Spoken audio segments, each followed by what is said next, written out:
અબે ભોસડી ને આપણે ભેંસ ની અરે પોન નહીં બનાવવાની. હવે પેલી કેનાલ વાળી આવે ને અબે ચૂટિયા એને એનલ કહેવાય. એ જે હોય તેને બીજી એક સ્ટોરી એવી છે જેમાં હિંડવો ઘરે એકલો હોય ને કામ વાળી કચરું વાળતી હોય ને કચરો વાળતા વાળતા એની સાડીનું પલ્લું નીચે પડી જાય. તને કેવી રીતે ખબર? ભેણ ચોડ યુટ્યુબ પર હજારો વિડીયો મળી જાય તને આવી સ્ટોરી વાળા. અલા પણ તું હજુ આખી સ્ટોરી તો સાંભળ. કામ વાળીનું પલ્લું નીચે પડે ને એ જોઈને આ ઉભો થઈ જાય. આનો ઉભો થઈ જાય. પછી હિંડવો કામ વાળીનું પલ્લું ઉચકવા જાય ને તા ભૂલમાડી કિસ થઈ જાય. ભૂલમાડી પોયરા પર નહીં થઈ જાય ને પછી કિસ કરતા કરતા જ બંને રૂમમાં ચાલ્યા જાય ને પછી રૂમમાં જઈને ચાલુ ગફા ગફ. અબે પણ આ સ્ટોરીમાં નવું શું છે? મેં કાં કીધું નવું છે?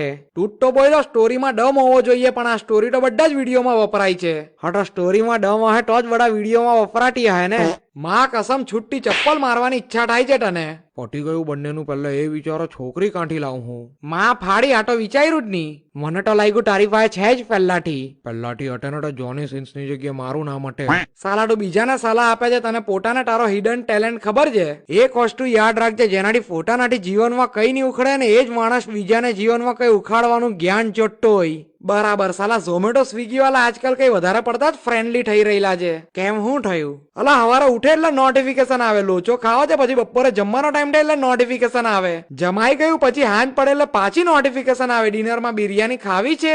ભેણ ચોટ પૂછે તો